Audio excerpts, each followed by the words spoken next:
काशी चला अब की सावनवा में भोले के चरणवा में ना।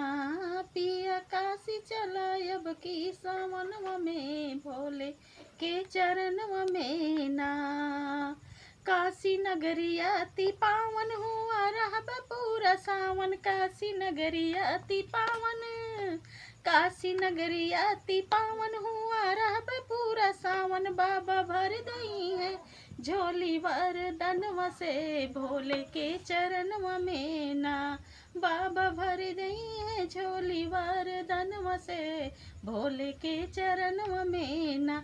पिया काशी चला अब की सावनवा में भोले के चरणवा में ना। केहू चंदन लगावे केहू धतूरा चढ़ावे, केहू चंदन लगावे, केहू चंदन लगावे, केहू धतूरा चढ़ावे, केहू धतूरा चढ़ावे, केहू धतूरा चढ़ावे।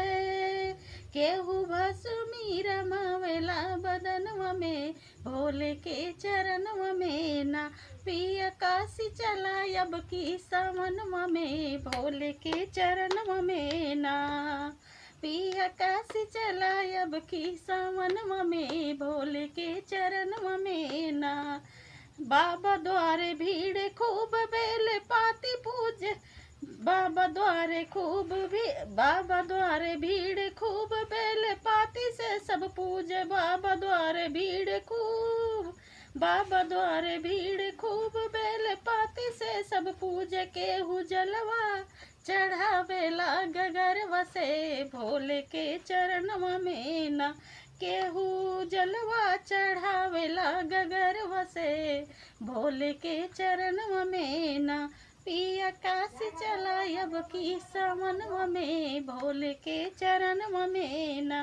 केहू आरती गावे, केहू घंटा बजावे, केहू आरती गावे, केहू आरती गावे, केहू घंटा बजावे, केहू आरती गावे, केहू घंटा बजावे। केहू भंगिया पियावेला कटोरवा से भोले के चरणवा में ना। पिया काशी चला अब की सावनवा में भोले के चरणवा में ना। पिया काशी चला अब की सावनवा में भोले के चरणवा में ना।